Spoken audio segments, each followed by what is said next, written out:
As a new designer आपके first year में शायद आपको ऐसा लगे कि आप कभी भी अपने प्रोजेक्ट के प्रोडक्शन फेज तक नहीं पहुंच सकेंगे।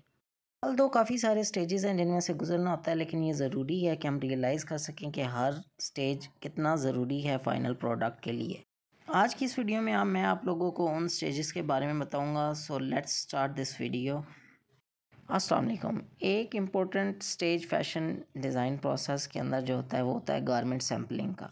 अगर आपने कभी भी इल फिटिंग गारमेंट का सामना किया है, आप समझ सकते हो कि क्या वजह है कि आपको कभी भी अंडर एस्टिमेट नहीं करना चाहिए इस स्टेप की इम्पोर्टेंस को। जब आप टाइम लगाते हो फैब्रिक की सैम्पलिंग पे, तो आप सारे जो इश्यूज़ होते हैं उनको पहले ही एलिमिनेट कर देते हो प्रोडक्शन से। इससे इंक्रीज़ हो जाता है आपकी प्रोडक्ट की सक्सेस का chance. Garment samples have the following stages, जो कि मैं अभी आपको बताऊंगा, तो वीडियो को कंप्लीट देखिए। मुस्लिन, ये सबसे पहला कॉन्सेप्ट सैंपल होता है जो कि यूजुअली इनएक्सपेंसिव फैब्रिक के ऊपर स्टिच किया जाता है। इस सैंपल को प्रोटोटाइप या टेस्ट रन भी कहते हैं। मुस्लिन को मार्किन भी कहा जाता है।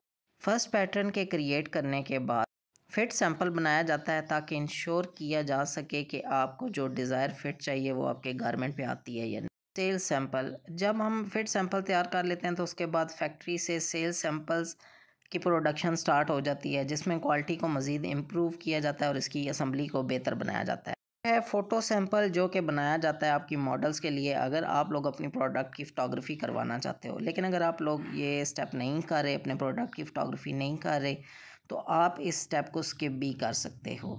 साइज़ रन, इसके बाद साइज़ रन होता है। इसमें जो सैंपल की सारी सीरीज़ होती है, यानी कि उसके सारे साइज़, उसके सारे कलर्स और स्टाइल्स जो होते हैं ना, वो अवेलेबल होते हैं ताकि आप जो भी बाय करना चाहते हो वो बाय कर लो। फिर आ जाता है प्री प्रोडक्शन, और प्री प्रोडक्शन में जिन आर्टिकल्स की सेल ज़्यादा हो रही होती है उनको दोबारा से बनाना शुरू कर दिया जाता है। सो आज की वीडियो में हम लोगों ने क्लियरली देखा कि डिज़ाइन प्रोसेस के अंदर गारमेंट जो सैम्पलिंग होती है वो कितनी ज़रूरी है और किस तरह से होती है।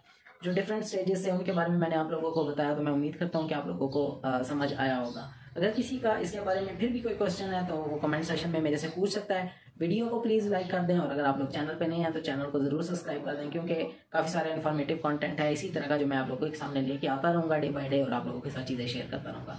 तो वीडियो को लाइक कर दें और चैनल को सब्सक्राइब कर दें। अभी के लिए इतना ही। अपना बहुत सारा ख्याल रखिएगा। मिलते हैं नेक्स्ट वीडियो में। अल्लाह हाफिज़।